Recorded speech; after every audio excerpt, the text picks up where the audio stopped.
Welcome to the Wrestling Conscious channel, the only channel where headlocks meet head smarts and storytelling gets suplexed with common sense. Come, let's face it, in the modern wrestling era, things have not been great, but we're here to give that critique. We're here because we love it, and if you've been like a millennial like me, loved it for the Attitude Era, you think there's hope. You think there is hope. But let me tell you what doesn't give me hope is this Bloodline story. This Bloodline story is getting stale and pale. We need to just let it go.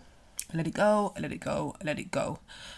I know it has been a captivating saga since the pandemic, but it's still bread. It's the repetitive nature of the bloodline's internal conflicts, the betrayal, all becoming predictable.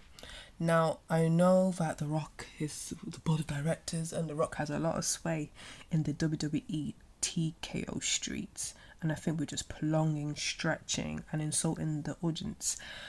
The audience love for wrestling or patience, especially the hardcore fans like myself, waiting for The Rock to do something.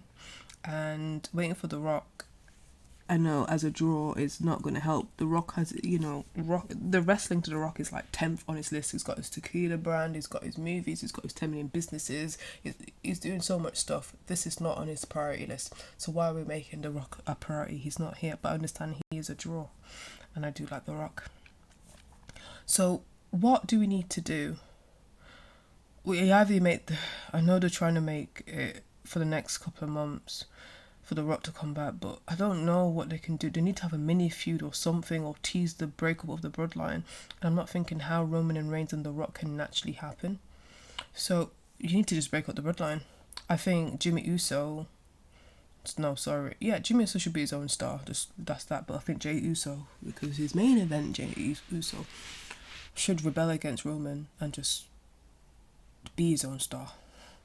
It's getting boring now being the lackeys. It's really upsetting because I feel like I invested in Jey Uso. I was really invested in his story of him 14 years where he's positioned into like tag team hell when he's trying to be a single star and everyone's pretty much behind him. I saw a video of Jey Uso when it was when it was Crown Jewels and everyone was just, they really connect with him, and it's really hard to get a babyface with the majority of people who connect with him, and with him and LA Knight and Cody Rhodes to some degree. So the only way the legacy of the bloodline can work if you just the legacy of Solo Sikoa. Solo Sikoa should have more big matches to elevate him and give him a legitimate single run.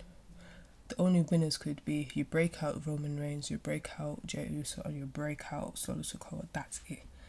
Sami Zayn will do his stupidness and be the underdog story. That's how he's positioned. And that's it. We need now why the bloodline worked so well because there was so much psychological manipulation. There was layers.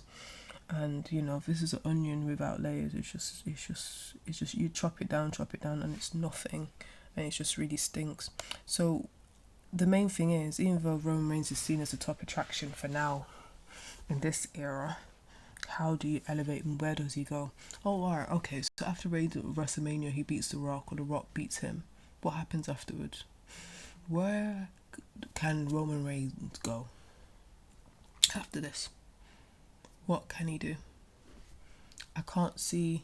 He's not seen as a dominant now. You haven't put him as like a Brock Lesnar, like a dominant or a Bobby Lashley kind of person. You haven't done that. You made him look weak, getting beat up every week. Where does he go? Everyone's talking about long-term booking, but you're not looking at the long-term booking of your stars. What's next? Oh, John Cena. Okay, wow. Okay, I haven't seen that before. This is the thing. Once all of the Attitude Era people die off and everyone's retiring, how long can the hardcore fans, can the loyal fans wait?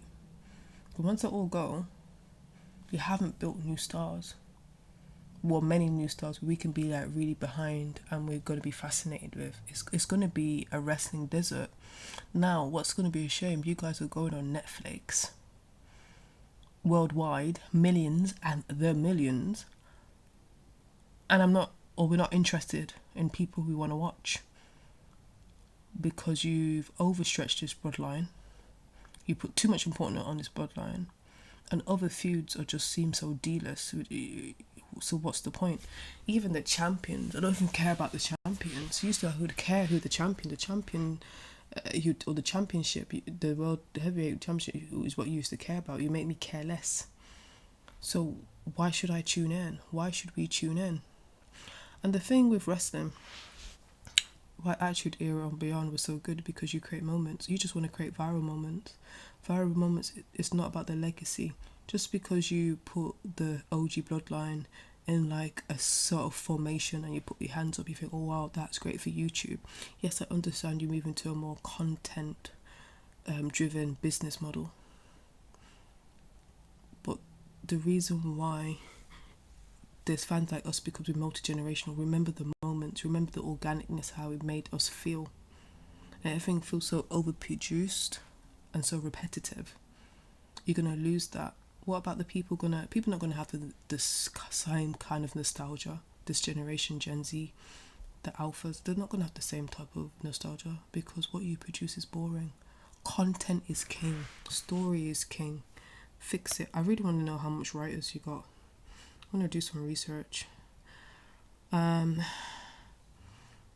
who I really, really think you need to build up is new rivals. Who is the new rivals for Roman Reigns? Who are the new rivals for Solo? And who's new rivals for Jay Uso? Another idea what they could do is somehow having the brothers to make up for WrestleMania, and how their show was, their match was very abysmal. So they could actually have a deep brother feud where there's ultimate betrayal by Jimmy Uso, and he really turns into a proper heel. He needs a proper heel turn, because, you know, Jimmy Uso has so much charisma. Like, I don't really hate him, but whatever. So these are some ideas, because I think long-term booking means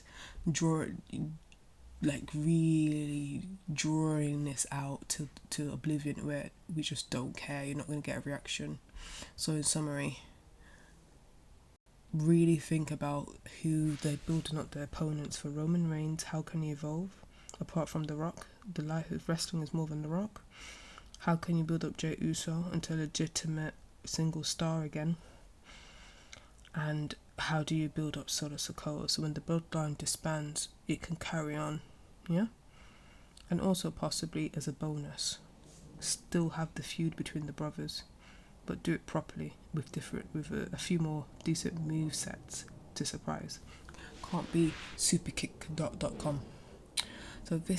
So let me know if you think if the bloodline is still going strong or not, and I'm just being silly.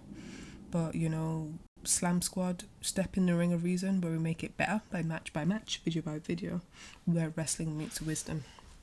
Wrestling consciousness, having a bit of empathy, a bit of compassion, and some common sense. So keep on following, keep on subscribing. Thank you for making it to the end. Over and